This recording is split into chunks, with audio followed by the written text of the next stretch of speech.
Hello दोस्तों, स्वागत है आपका नॉलेज जोन चैनल पे। आज 19 दिसंबर के दिन हम पीआईबी के इंपॉर्टेंट न्यूज़ को डिस्कस करेंगे। अगर आपने मेरे चैनल को सब्सक्राइब नहीं किया है तो प्लीज़ चैनल को सब्सक्राइब करें। लेक्चर पसंद आता है तो लाइक करें, शेयर करें, अदरवाइज डिसलाइक करें। अगर आपको लेक्चर की पीडीएफ चाहिए तो मैंने इसका लिंक डिस्क्रिप्शन में डाल दिया है, आप वहाँ से इसको डाउनलोड कर सकते हैं। चलिए डिस्कशन स्टार्ट करते हैं। पहली न्यूज़ है डिफेंस एक्विजिशन के बारे में।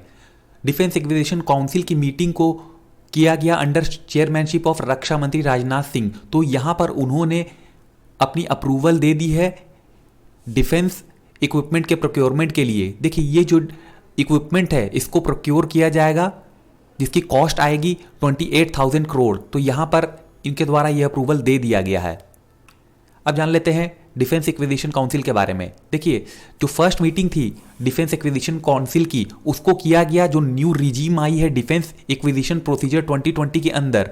तो वहाँ पर जो first set of acceptance of necessity है, तो उसके अंदर यहाँ पर कहा गया है कि जो भी इक्विपमेंट होंगे उसको प्रोक्योर किया जाएगा और उसमें ज़्यादा से ज़्यादा वैसे इक्विपमेंट को प्रोक्योर किया जाएगा जो इंडियन मार्केट में बने हों, यानी कि इंडिजीनियस कैटेगरी में जो भी इक्विपमेंट आते हैं उसको यहां पर प्रोक्योर किया जाएगा। तो यहां पर 7 में से 6 प्रपोजल ऐसे थे जिसमें कि जो भी इक्विपमेंट यहां पर प्रोक्योर की जाएगी वो इंडियन इंडस्ट्री के थ्रू की जाएगी, यानी कि उनका सोर्स जो होगा इंडियन इंडस्ट्री ही होगी।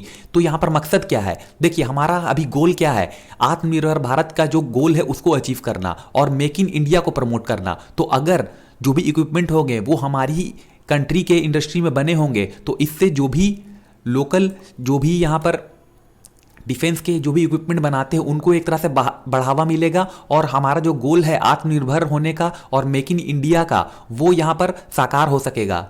तो जो इक्विजिशन प्रपोजल है उसको अप्रूव किया गया, जिसके अंदर डीआरडीओ डिजाइंड और develop airborne early warning control system को इंक्लूड किया गया इंडियन फोर्स के लिए।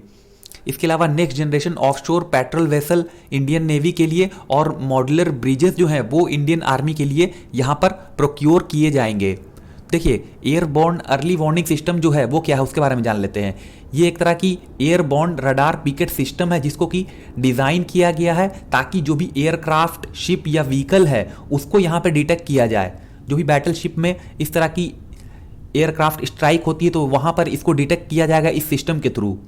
देखिए, जो रडार पिकेट है वो एक तरह का रडार इक्विप्ड स्टेशन होता है, लाइक शिप, सबमरीन या एयरक्राफ्ट, जिसको यूज किया जाता है जो भी रडार के डिटेक्शन रेंज है उसको इंक्रीज करने के लिए। और यहाँ पर फोर्स जो है वो जो भी सरप्राइज अटैक हो सकती है उससे यहाँ पर प्रोटेक्ट कर सकती है अपने आप को। अगली न्यूज है योगासन के बारे में।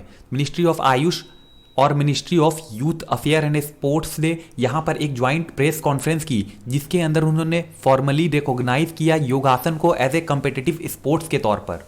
देखिए, जो ओरिजिन है योगासन कंपटीशन की उसको ट्रेस किया जाता है इंडियन योगा ट्रेडिशन के अंदर, जहाँ पर इस तरह के कंपटीशन सालों पहले किए जाते थे। तो योगासन जो है वो एक इंटीग्रल और इम्पॉर्टेंट कंपोनेंट है योगा का, जो कि एक साइकोफिजिकल नेचर का होता है। तो ये काफ़ी ज़्यादा पॉपुलर हो रहा है अक्रॉस द ग्लोब और जो फिटनेस और जो जनरल वेलनेस है उसके लिए काफ़ी अच्छा है ये। तो यहाँ पर जो कंपटीशन है वो एराइज हो रहा है जब इसको योगासन को यहाँ पर रिकॉग्नाइज किया है एज ए स्पोर्ट्स। तो ये जो इंटरेस्ट है योगा में उसको इन्हेंस करेगा लोगों के बीच अराउंड द ग्लोब। तो यहाँ पर गवर्नमेंट ऑफ इंडिया प्लान कर रही है कि योगासन को as a sport discipline include किया जाए नेशनल गेम्स के अंदर। इसके अलावा जो खेलो इंडिया और जो दूसरे इंटरनेशनल स्पोर्ट्स इवेंट हैं उसमें भी इसको इंक्लूड करने की बात की जा रही है। अगली न्यूज़ है इंडिया बांग्लादेश वर्चुअल समिट के बारे में।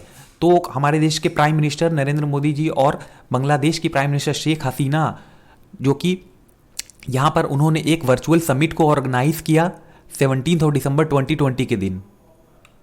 तो ये जो समिट की गई उसमें यहाँ पर ज्वाइंटली इनॉग्रेट किया गया इंडिया और बांग्लादेश के द्वारा बंगा बंधु बापू डिजिटल एग्जीबिशन का। बंगा बंधु जो कि फादर ऑफ नेशन है बांग्लादेश के, शेख मुजीबुर रहमान जी, उनके और हमारे देश के जो राष्ट्रपिता हैं महात्मा गांधी जी, उनके नाम पर ये डिजिटल एग्जीबिशन इनॉग्रेट की गई। इसके अलावा दोनों साइट्स ने ज्वाइंटली एक रेलवे लिंक को यहाँ पर इनॉग्रेट किया है जिसको कि हल्दीबारी इंडिया और चीलहाटी बांग्लादेश के बीच में यहाँ पर इस समिट के दौरान इनॉग्रेट किया गया। हल्दीबारी चिल्हाटी रूट जो है वो काफ़ी बेनिफिशियल होगी बांग्लादेश और आसाम और वेस्ट बंगाल को यहाँ पर परिवहन सुविधा उपलब्ध कराने के लिए। तो जो दोनों देश हैं यहाँ पर अग्री है कि वो एक अर्ली मीटिंग करेंगे ताकि एक ज्वाइंट बाउंड्री कॉन्फ्रेंस को प्रिपेयर किया जा सके new set of strips map के लिए। इसके अलावा यहाँ पर जो डिफरेंट रिवर्स है लाइक इच्छामती, कालिंदी, रायमंगोल और हरिभंगा रिवर, इसको भी स्ट्रेच किया जा सके। तो यहाँ पर बांग्लादेश ने रिक्वेस्ट किया है इंडिया को कि जो ये हिस्टोरिक रोड है मुजीबनगर टू नोएडा, तो इस रोड का नाम जो है वो शादी नोता श्रोक दिया जाए ताकि यहाँ पर वो इस historic significance of the road को यहाँ पर सेलिब्रेट कर सके।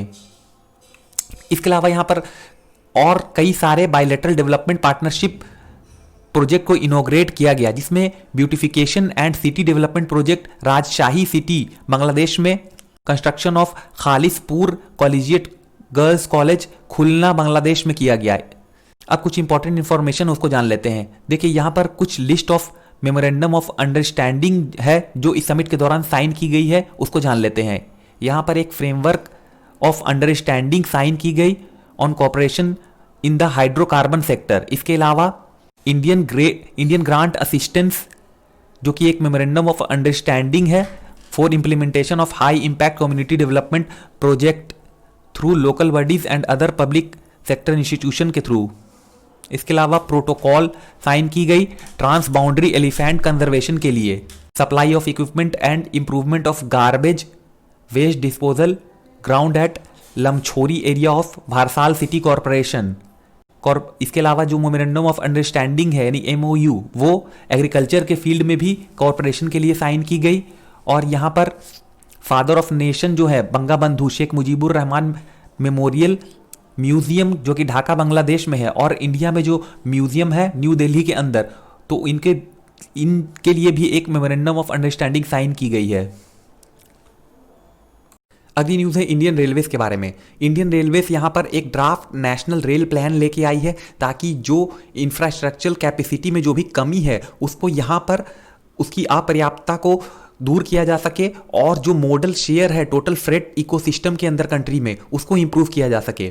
तो यहाँ पर एक लॉन्ग टर्म स्ट्रैटेजिक प्लान यानी कि नेशनल रेल प्लान को डेवलप किया गया है ताकि जो इंफ्रास्ट्रक्चरल कैपेसिटी है उसको इन्हेंस किया जा सके और जो मॉडल शेयर है रेलवे का उसको इंक्रीज किया जा सके। तो यहाँ पर नेशनल रेल प्लान जो है वो एक कॉमन प्लेटफॉर्म होगा। जो भी फ्यूचर में इंफ्रास्ट्रक्चरल डेवलपमेंट की जाएगी या कोई बिजनेस या फाइनेंशियल प्लानिंग की जाएगी रेलवे के अंदर, तो ये प्लान जो है इसको वेरियस मिनिस्ट्री में सर्कुलेट किया गया ताकि उनका भी व्यू यहाँ पर लिया जा सके। और जो एम है इस प्लान का उसमें यहाँ पर इस प्लान को फाइनलाइज करना है 2021 जनवरी तक। ऑब्जेक्टिव क्या है इस प्लान की उसको जान लेते हैं। देखिए यहाँ पर जो कैपेसिटी है उसको बढ़ाना है, जो भी डिमांड है उससे ज़्यादा करना है। तो ये जो प्लान है वो 2030 तक इसको पूरा कर लेना है। तो इससे क्या होगा, जो ग्रोथ है वो काफ़ी ज़्यादा बूस्ट हो जाएगी 2050 तक। इसके अलावा जो मॉडल शेयर है रेलवे का जो अभी करंटली 27% है वो बढ़ के हो जाएगा 45% इन फ्रेट बाय 2030, जो कि एज ए नेशनल कमिटमेंट है हमारी कंट्री का कि हम कार्बन एमिशन को रिड्यूस करेंगे। ऐसे हमारा गोल है जीरो कार्बन एमिशन तक पहुंचना।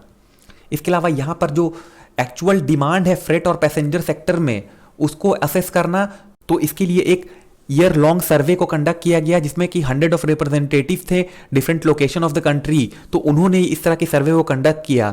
तो यहाँ पर जो भी ग्रोथ है ट्रैफिक के अंदर यानी कि जो फ्रेट और पैसेंजर है उसमें यहाँ पर इनकी ग्रोथ को फोरकास्ट किया जाएगा 2030 तक और डिकेडल बेसिस पे 2050 तक। यहाँ पर स्ट्रैटेजी को फॉर्मुलेट किया जाएगा जो कि बेस्ड होगी ऑपरेशनल कैपेसिटी और कॉमर्शियल पॉलिसी इनिशिएटिव के ऊपर। तो यहाँ पर जो मॉडल शेयर है रेलवे का उसको यहाँ पर इंक्रीज करना 2030 तक बाय 45%। इसके अलावा जो ट्रांजिट टाइम है फ्रेट का उसको यहाँ पर एक तरह से ट्रांजिट टाइम को डिक्रीज करना। जो एवरेज स्पीड है फ्रेट ट्रेन्स की उनकी स्पीड को बढ़ाकर, देखिए जो अभी करंट जो स्पीड है फ्रेट ट्रेन की वो 22 किलोमीटर पर आवर है, तो इससे जो ट्रांजिट टाइम लगती है, यानी कि जो परिवहन में जो समय लगता है वो काफ़ी ज़्यादा लगता है। तो स्पीड अगर इस तरह के फ्रेट ट्रेन की अगर बढ़ा दी जाए, मालगाड़ी की बढ़ाई जाएगी, तो टाइम जो है ट्रांजिट टाइम वो काफ़ी कम हो जाएगा। तो यहाँ पर स्पीड को बढ़ा करके 50 किलोमीटर पर आवर करने की बात कही गई है। इसके अलावा जो ओवरऑल कॉस्ट है रेल ट्रांसपोर्टेशन का वो अभी नियरली 30% है। तो इसकी जो बेनिफिट है उसको कस्टमर तक पास करना, इसके अलावा जो ग्रोथ है डिमांड में इंडियन रेलवे के अंदर उसको यहाँ पर मैपिंग करना और सिमुलेट करना, जो कैपेसिटी बिहेवियर है नेटवर्क की फ्यूचर में उससे। तो जो अबव सिमुलेशन है वो आइडेंटिफाई करता है इंफ्रास्ट्रक्चरल बॉटलनेक्स को, जो कि फ्यूचर में जो ग्रोथ है उसको और डिमांड को लेकर के यहां पर एराइज हो सकते हैं।